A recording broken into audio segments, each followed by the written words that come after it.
اسلام نظر لگنے کے بارے میں کیا کہتا ہے؟ نظر لگنا واجب ہے، نظر لگتی ہے نا، سب کو یہ معلوم ہے کہ نظر لگتی ہے، وہ اس کی نظر لگ گئی تو اس کی نظر لگ گئی، تقریباً یہ سبھی کوئی مانتے ہیں کہ نظر لگتی ہے، اور قرآن بھی کہتا ہے کہ العین الحق، نظر لگتی ہے، بلکہ میرے نبی پاک صلی اللہ علیہ وسلم یہاں تک فرماتے ہیں کہ میرے امت میں سب سے زیادہ اگرچہ موت ہوگی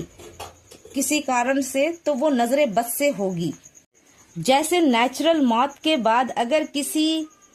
وجہ سے یعنی کسی بیماری سے سب سے زیادہ موت ہوتی ہے وہ نظر بد سے ہوتی ہے، پتہ نہیں ہوتا ہے سب کو، لیکن اس کے علامات تک میرے نبی پاک صلی اللہ علیہ وسلم کے حدیثوں میں گنوائی گئی ہے۔ اگر نظر بد ہو جائے تو کیسے پتہ چلے گا کہ جسم کے اندر کیسی تبدیلیاں ہوتی ہے، کیسے پتہ چل جاتا ہے کہ نظر لگ گئی ہے؟ اور پھر میرے نبی پاک صلی اللہ علیہ وسلم فرماتے ہیں کہ نظر کا لگنا حق ہے، اور اس کے مطابق میرے نبی پاک صلی اللہ علیہ وسلم کچھ اس طرح سے فرماتے ہیں کہ اونٹ اور بکرے کو ہانڈی تک لے جاتی ہے اور انسان کو قبر تک لے جاتی ہے، اور ہانڈی سے مطابق یہ ہے کہ اونٹ کٹ جاتا ہے اور پک جاتا ہے، تو نظر کے مطابق یہ ہے فرمایا۔ اور جب نظر ہوتی ہے تو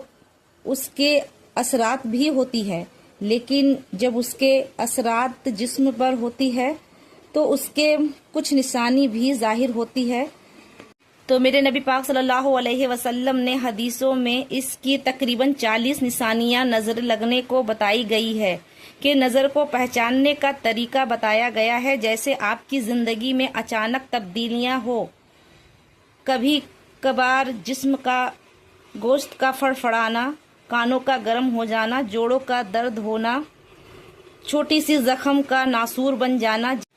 جسم کے کوئی بھی حصے میں سوئی کی طرح چبھنا، اور اچانک ناک سے خون بہہ جانا،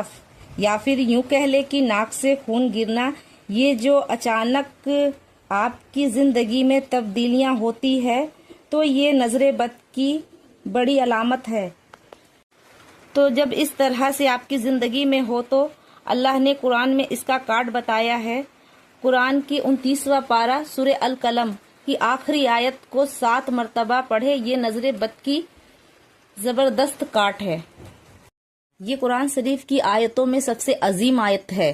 اور اسے پڑھنے کا طریقہ یہ ہے وَإِيَّ قَادُرُ الَّذِينَ سے لے کر لِلْعَالَمِينَ تک پڑھیں، اور اگر جسے سمجھ نہیں آتا ہے تو پھر پوچھ سکتے ہیں۔